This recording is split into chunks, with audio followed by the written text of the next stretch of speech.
Let's start the configuration of Hertz contact. From the home screen, you can find it in the list, or even though it's here, we're just going to put contacts and it's going to come out, Hertz contact. We're going to click. What you're seeing here is a couple of panels. The introduction panel, which has a little brief overview of what is Hertz contact and Hertz contact stresses. If you click on the top right of the introduction panel, you're going to see the instructional material.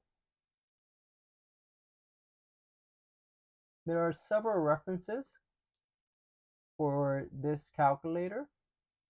One of the easiest ones to get is the Collins book, followed by Cuts.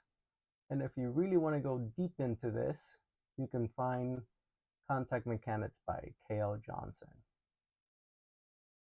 Now, there are two panels in the body. The diagrams are images only, and they get configured based on the entries in the configuration panel. Now let's start with the geometry. Let's suppose that you have a sphere and we're going to say it's 1 inch in diameter. Notice how I said 1 inch in diameter. However, the entry as is shown by the image is a radius of a sphere. So if I want a 1 inch in diameter sphere, I have to put 0.5 inches in radius. For your other contact, for the bottom, you can put either a cylinder, sphere, canoe, and this is a generic canoe, or a simple plate. Notice that when you select plate, it automatically gives you a quick answer. And let's say it's a sphere of 2 inches in diameter, which is a 1 inch radius. But we're going to have to change that in units first. So let's change it into units. Put a 1, press enter, and we get to see the quick answers. Quick answers are something we can evaluate along the way.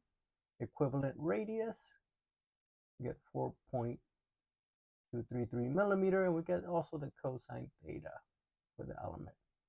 Close the geometry, and let's explore materials. We're going to put RC steel with carbide. Now you can change the entries for the Young's modulus, yield stress, and Poisson ratio. However, the material type, whether it's ductile or brittle, you cannot change. For the material, you can also find the equivalent Young's modulus via quick answers. Down, click, and just step out of it.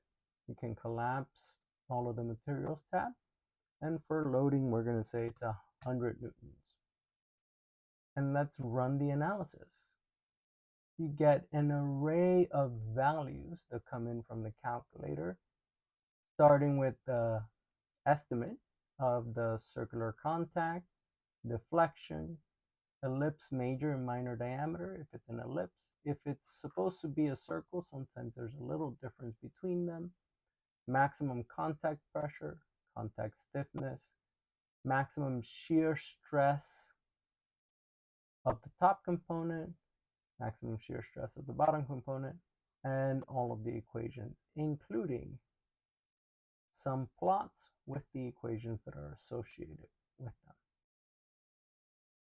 If you like this video, subscribe and give us the thumbs up. Until next time.